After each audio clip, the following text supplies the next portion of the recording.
In this lesson, I'll show you how to solve differential equation problems. This is question number 2 in the series. The question reads, a 15,000 foot cubed room has 20 ppm smoke, where ppm stands for parts per million. Fresh air enters at a rate of 1,200 feet cubed per minute and forces the smoky air out. What is the smoke content as a function of time?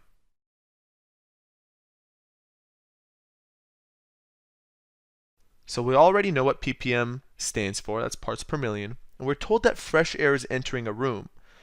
If fresh air is entering the room, then no smoke is entering the room, so we have 0 parts per million entering at that specific time. The rate of change of smoke in the room can be represented as dA over dt.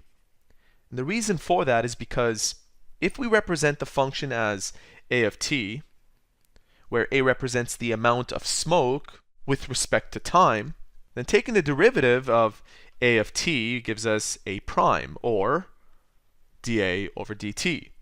So I'm going to set a of t as the amount of smoke in parts per million. So to answer this question, what we have to do is model it like this, where we have dA over dt represents what's coming in minus what's coming out. Now we know what's coming in. We have 1,200 feet cubed per minute of fresh air, which contains no smoke. So I'll multiply this by a factor of 0. Minus the amount of smoke in the room, which I don't know after this 1,200 has entered, so I'll represent it as A, per the volume of the room, which is, according to the question, 15,000 feet cubed. And I have to multiply this by a factor of 1,200 feet cubed per minute. And the reason for that is because the rate that's entering the room is the same amount that's forcing the air out. So by multiplying the amount of smoke per 15,000 feet cubed, the units will cancel out, leaving us with the amount in parts per million per minute. This leaves me with the equation dA over dt is equal to minus A over 15,000 times 1,200. This reduces down to 12 over 150. Also keep in mind that the amount at time 0, according to our question, is 20. So what we have to do is find the general solution and then use A at 0 is equal to 20 to find our constant. Let's go ahead and do that. First, we have to separate dA and dt. And lucky for us, this is a separable differential equation. So what I'll do is first reciprocate both sides.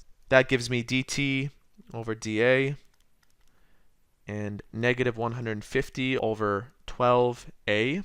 Multiply both sides now by dA. Gets rid of the dA here.